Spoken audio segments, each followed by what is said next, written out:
how the first chapter of our world is going to look like. In India, we've grown up the epics, especially Mahabharata and Ramayana. Another age to go, and that age is the final battle.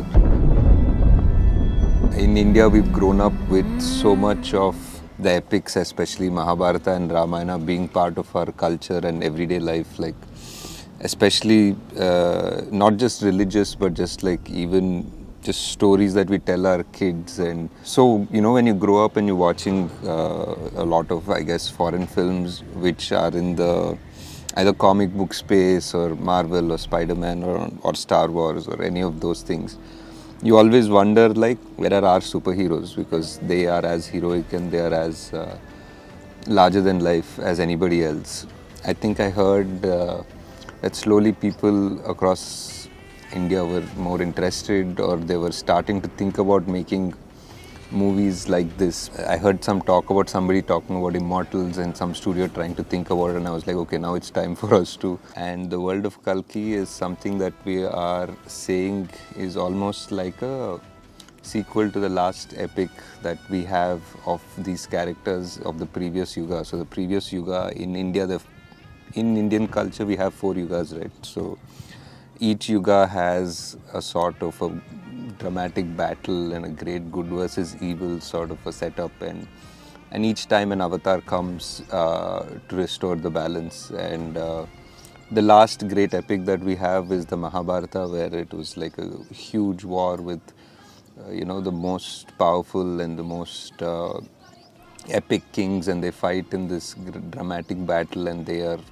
one side is protected by an avatar, a god figure, which is Krishna. Final epic was the last story that we know, and all of our greatest characters from there have an ending, or some of them have an open ending, or we know that this is where this story ended, but we still have another age to go, and that age is the final battle.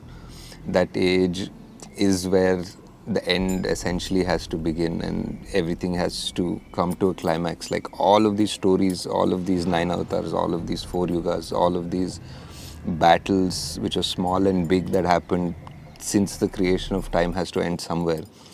So we tried to see if we could attempt to write that, and that's how we started. And that's where the last story of our mythology sort of ends.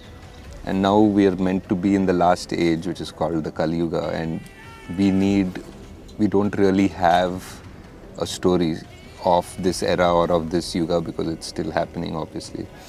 And I just thought it is a very interesting idea if we start writing a sequel to the Mahabharata, what would happen, because it ended there and Kali continues from Dwapar Yuga, and he has to come into the Kali Yuga. So now if he comes in, now our heroes have to come in as well. And how is this epic going to be? How are we going to write this? And I wanted to write it in a way that it's today and it's for the whole world to be part of it now, because it's not just because it was never, I think, ever just one country. It's always the world. So I thought we'll write it in that sensibility, and hence 5 years later we are here and we are close to being able to share with you how the first chapter of our world is going to look like.